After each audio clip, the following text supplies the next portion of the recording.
Matin à tous et à toutes. Écoutez, je suis en déplacement cette semaine. La vie reprend un peu de sa normalité. Je pense qu'on est tous un peu entre deux situations, hein. Le travail un peu euh, à la mode hybride. Donc, c'est la réalité avec laquelle nous devons composer également comme Première Nation. Euh, Écoutez, d'abord, je voudrais vous remercier pour l'invitation ce matin à partager quelques réflexions sur une situation qui nous interpelle toutes et tous. Et d'ailleurs, j'avais eu l'occasion de faire un peu, je dirais, un passage sur cette question du racisme et de la discrimination et ses impacts sur nos sociétés lors d'une rencontre avec des élèves en géographie de l'Université du Québec à Montréal hier. D'abord, quelques mots en Innu. Je pense que c'est important de vous partager des réflexions d'abord dans ma langue d'origine, ma langue maternelle.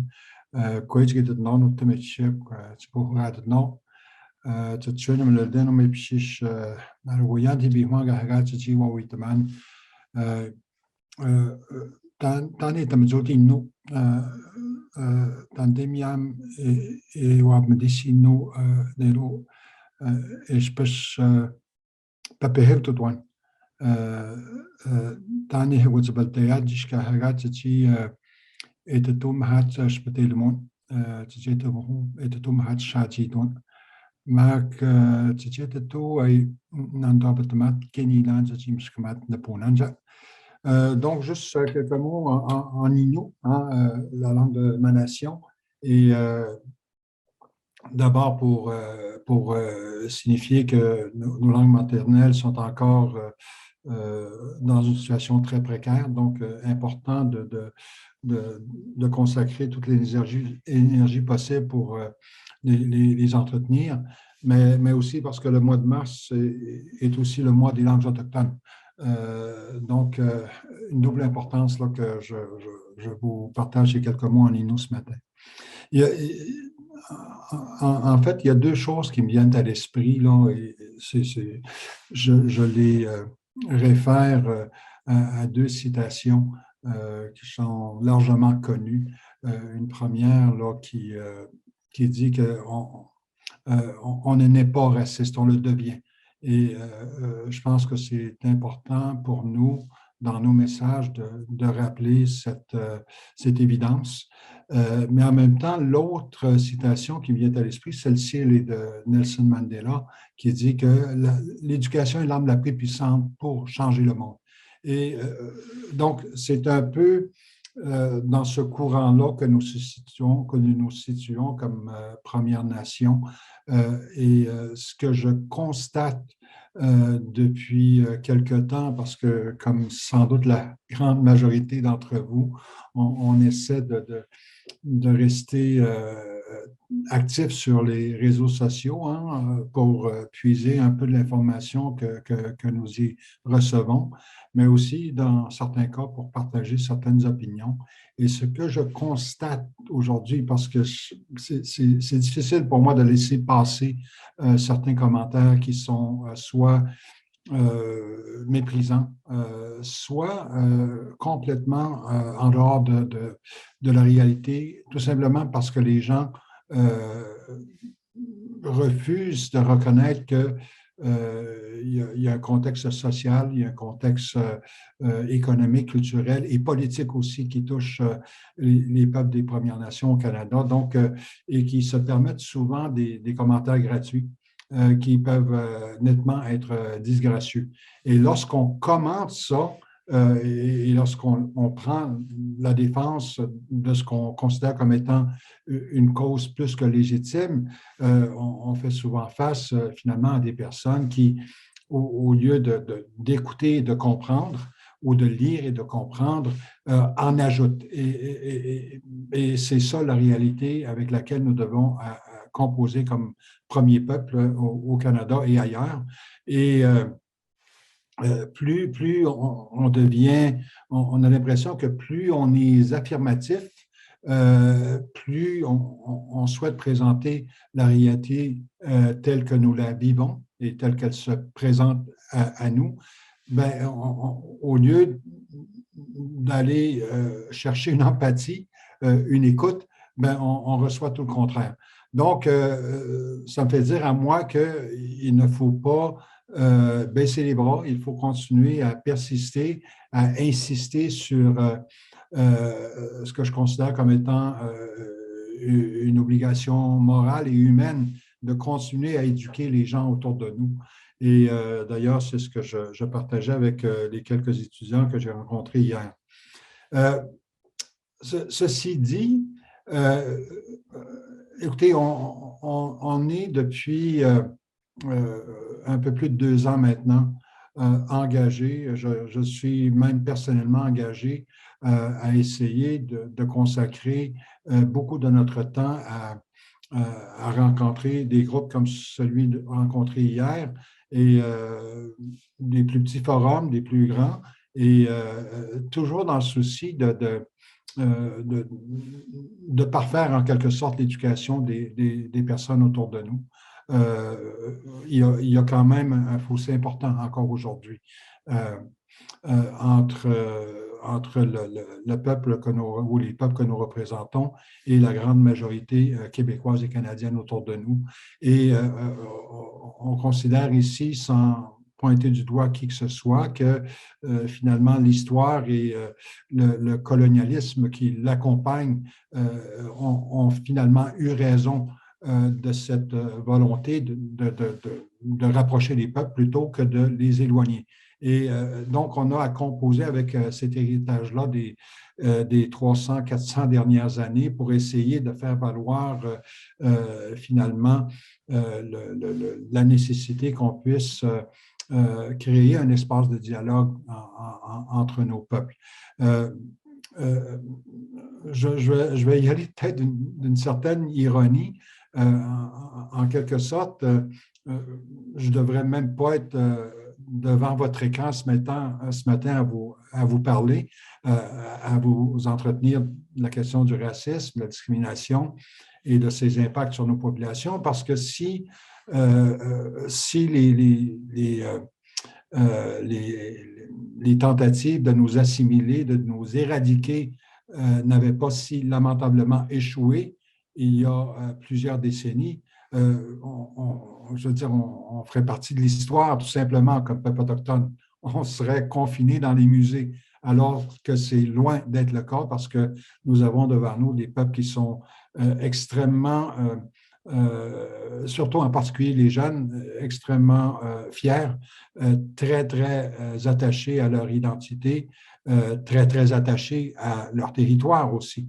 Et donc, c'est un constat un peu ironique que je me permets de faire devant vous ce matin. Depuis 2 ans maintenant, et avec à sa source un sondage que nous avons mené auprès de la population québécoise, un sondage qui nous a permis de conclure qu'il y a presque, c'est 9 Québécois sur 10 essentiellement, qui considèrent qu'effectivement, les populations des Premières Nations sont victimes de racisme. Et presque autant considèrent que c'est aussi la responsabilité des gouvernements d'y porter attention et d'essayer de proposer des solutions. De toute évidence, dans la foulée du meurtre de George Floyd aux États-Unis au printemps de 2020, on constate que ça a amené un certain nombre de gouvernements à réagir, incluant le gouvernement du Québec, qui, comme vous le savez, en juin 2020, a proposé la création d'un groupe qui a été mené par 2 ministres du cabinet du Conseil des ministres de M. Legault. Et sans aucune vraiment attention qui soit portée à la nécessité d'être un peu plus inclusif dans cette démarche-là, dans ce processus-là, notamment en incluant finalement tous ces groupes, incluant les Premières Nations, qui sont elles-mêmes, eux-mêmes victimes de racisme. Donc, nous, à ce moment-là, le constat qu'on a fait, c'est qu'on a dit, OK, le gouvernement a le choix de faire les choses selon son idéologie, comme on a le droit de ne pas y adhérer. Donc, c'est la position que nous avons prise à ce moment-là en disant, bon, le gouvernement du Québec a fait ses choix, nous avons le droit de faire les nôtres. Donc, ça me ramène au sondage dont je parlais un peu plus tôt. Et le sondage qui nous a finalement inspiré vers un plan que nous avons conçu au cours de l'été 2020 et qui portait essentiellement sur, oui, les résultats du sondage. Un sondage qui est venu aussi confirmer un autre sondage que nous avions mené en 2006 et qui concluait à ce moment-là que tout le concept de droit autochtone était un concept qui résolument allait chercher un consensus parmi la population québécoise. Donc, il y a quand même, à mon avis, là, des acquis importants qui nous permettaient de croire que si on proposait un plan pour lutter contre le racisme et la discrimination, le plan pouvait très certainement aller chercher des adhérents au sein de la société québécoise. Donc, le plan implique également ce qu'on considère comme étant un peu une mesure un peu au niveau politique. Et ici, qu'on doit évaluer et constater, c'est qu'on est très loin du contexte souhaitable dans une relation de gouvernement à gouvernement, en particulier avec le gouvernement du Québec, mais aussi en partie avec le gouvernement canadien. Donc, on voulait en quelque sorte présenter des indicateurs au niveau social et politique. Qu'est-ce qui finalement nous donne une indication que le racisme est en train de perdre du terrain, le racisme et la discrimination sont en train de perdre du terrain. Et finalement, le troisième volet du plan était une série d'actions proposées, 141 actions au total, proposées aux différents secteurs de nos sociétés respectives, notamment dans le milieu de l'éducation, dans le milieu de la justice, de services policiers, évidemment dans le secteur de la santé également. Donc, on est engagé dans ce plan-là qui, depuis 2 ans, après 2 ans plutôt, a comme pris un certain recul, réorganisation, élection fédérale, le financement aussi, parce que c'est extrêmement important, c'est incontournable. Mais ceci étant dit, je veux juste rappeler le contexte dans lequel le plan a été présenté et soumis au public en 2020. Et vraiment une coïncidence, je dirais, tragique. Parce que dans les plans pour présenter le plan, une date avait été choisie. Et très, très tristement, la date choisie était le lendemain du décès de Joyce Echaquan à Joliette, sous une pluie d'insultes, comme tout le monde le sait. Donc, on était en quelque sorte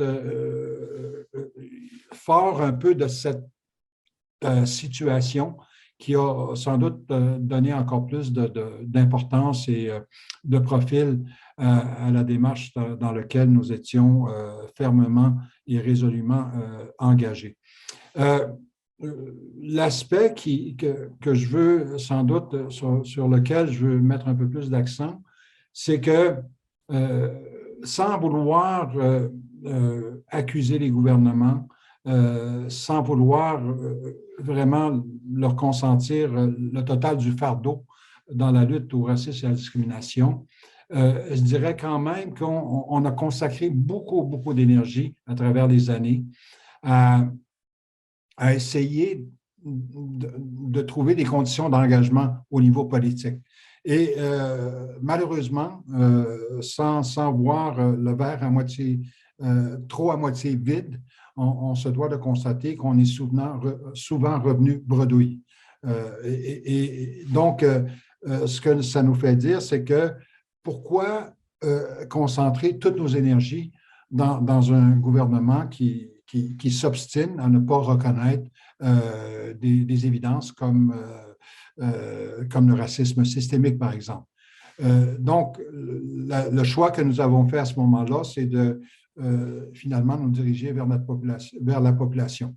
Et c'est aussi ça l'esprit du plan, c'est-à-dire c'est que finalement, on fait appel à nous-mêmes, non seulement à la société québécoise ou canadienne, mais aussi à nous-mêmes comme Première Nation, pour dire, est-ce qu'on peut, en quelque sorte, se donner cette responsabilité-là nous-mêmes de s'attaquer à tout ce qui caractérise le racisme et la discrimination au sein de nos sociétés.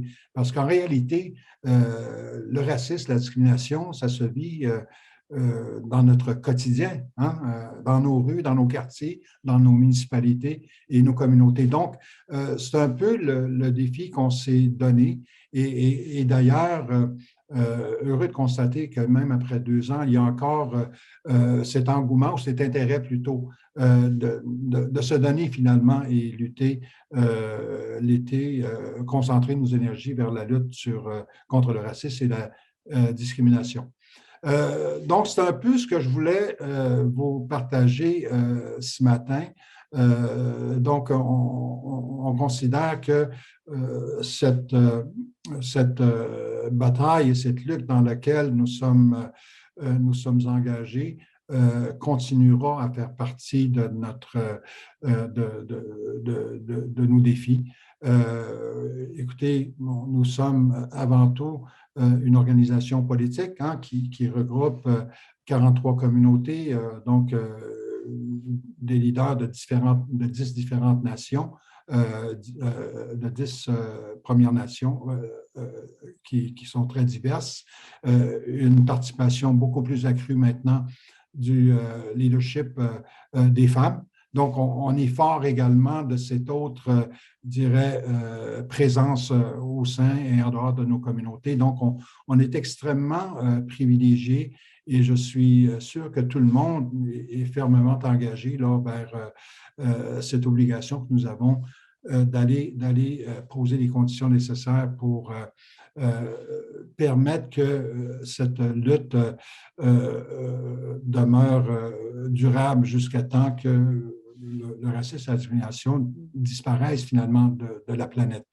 C'est peut-être un vœu un peu irréaliste, connaissant les forces en présence au niveau planétaire, hein, la gauche, la droite, et surtout la droite, et lorsqu'on regarde ce qui se passe actuellement en Ukraine. Et donc, il y a, je crois, je pense, plein d'exemples qui nous font dire à nous, comme Première Nation, regardons un peu ce qui se passe autour de nous, chez nous, et consacrons les efforts nécessaires et les énergies nécessaires pour faire tout ce qui est en notre pouvoir pour essayer de contrer le racisme et la discrimination. La PNQL, l'Assemblée des Premières Nations Québec-Labrador, réserve depuis déjà au moins 2 décennies beaucoup d'espace à cette nécessité d'éduquer les gens autour de nous. Et je pense que, comme moi, les personnes qui travaillent autour de moi, mes collègues, sont aussi fermement engagés que je le suis vers cette quête finalement d'une plus grande justice, d'une meilleure reconnaissance et d'un plus grand respect. Donc, ça me fait extrêmement plaisir d'avoir passé ces quelques minutes avec vous ce matin. Et sachez que alors que se pointe à l'horizon une élection provinciale, une autre élection, l'automne prochain, en octobre, plus précisément, qui verra de toute évidence une campagne officielle s'engager. Elle l'est déjà. Et sachez que nous comptons très certainement présenter, finalement faire une campagne à notre mesure, parce qu'on l'est toujours en quelque sorte. Et donc, présenter un peu les défis qui se présentent à nous comme Première Nation. Et soyez assurés que la question de la lutte au racisme et à la discrimination fera partie de notre plateforme. Merci beaucoup et bonne séance.